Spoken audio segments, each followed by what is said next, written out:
this right here. That is not a sprinkler.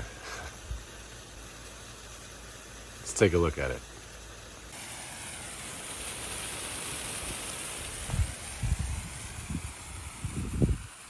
Oh, that's a good 20 feet. That's a geyser there. So here is where the geyser was coming from, right at this connection. We got a coupler in there, 2 clamps on both sides, that's good. And then we have a split right here. And you can see the end of the coupler and then the pipe. So now I get to fix it. So there is a way to get these pinch clamps off. These worm drive clamps are easy enough. You just need a flathead screwdriver or a socket like this, and you can take these off. These are easy enough, but these, there is a way to take them off.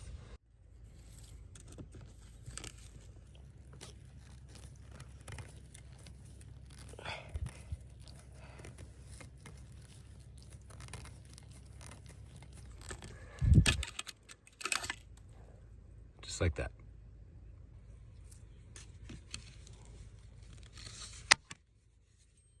Yeah, these work great. I love them. Now, these are separate. I can pull this off easy enough here. So this is kinked. You can see how flat that was there. So trying to get that clamp off, you could probably do it, but let's say you have a flat pipe like that. You can use any pair of pliers you have, but you set them over the top like that, give it a good squeeze, and it helps round that out a little bit so you can get those clamps off easier if you need to, which I don't need to, but I'll show you that we can take them off quite easily. Now, to get this piece off, I have to be very careful because I'd like to save that coupler back there if possible. So to get this section of pipe off while saving the coupler is a little tricky, but you can do it. That didn't work. There you go. Okay, so I got my handy dandy utility knife here. So you want to have a sharp blade, and we're going to cut this right along here in a couple of areas so that it'll come off easily. What you have to be very careful of is you don't want to damage the coupler below it. So it's really easy to put a lot of pressure and just cut it and it'll come off really quickly. But we're going to do light pressure and surgically take this off. So you go a little at a time.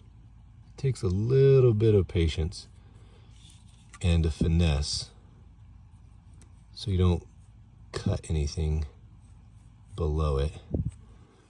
Do it again over here. If you hear buzzing in the background, it's mosquitoes. So that's fun. So just very carefully cutting this with patience. And you'll notice the edge up here and here where you're cutting it won't cut as deep as when you're over here. So be very careful to do that. Okay. So you'll get a feel for it. Then what you can do is start bending that. There you go. Comes right off. And if you look, there's not a single nick on that coupler.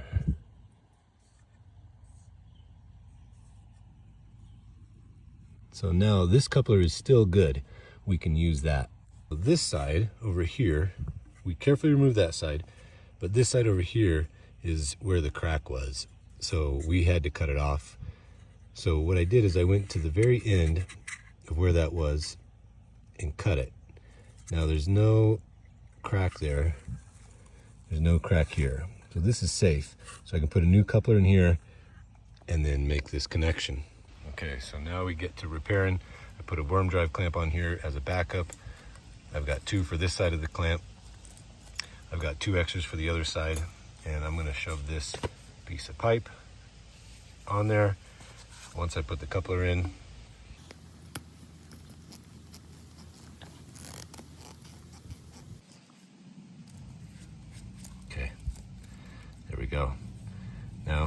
put this on.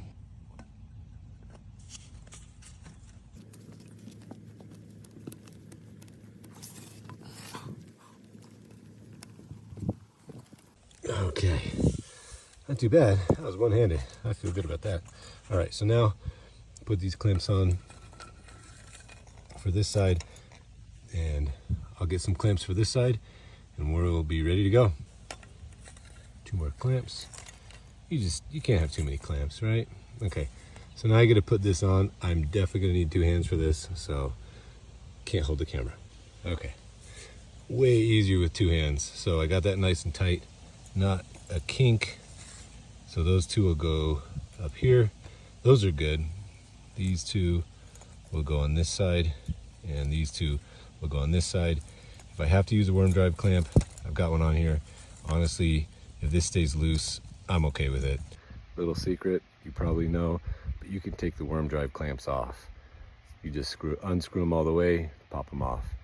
So I'll turn it on, make sure everything works, and then I'll take the worm drive clamps off. If I need to, I'll put them back.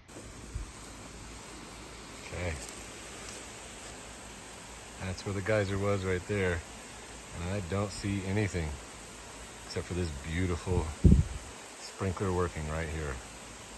That's great. You can see the nice rain curtain coming down on the grass here, right over my repair. So, there we go.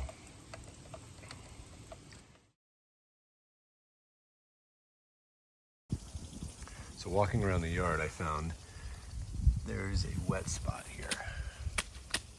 You can see, and this spot right here is really soft, and you can see it moving under my feet. So this is most likely where that leak is.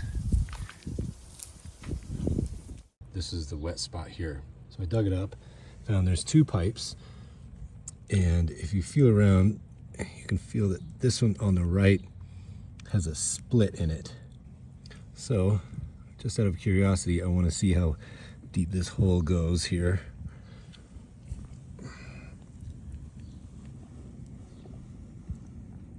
All right, all the way up to my elbow below that. So it's been leaking for a while and just shooting water straight into the ground and then filling up this way. And that's why it took a long time to show that it was leaking. So I've found exactly where that cut was. You can see that split is right there. So I removed that section of pipe. Cut your section of pipe about 4 inches, no more than 5 inches.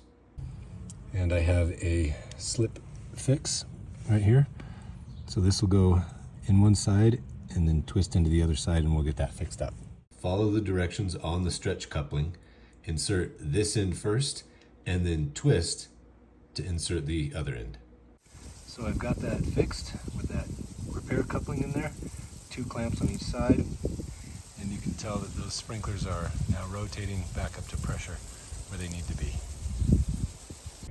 So in this video you can see that I've used simple insert poly fittings, but they're not always as easy as I made them look. Sometimes the pipe is really rigid, sometimes it's hard to get those connections made. So what are some tips on making the connections easier, and what are some things to avoid? So check out the next video for some tips on how to make better connections in the sprinkler system.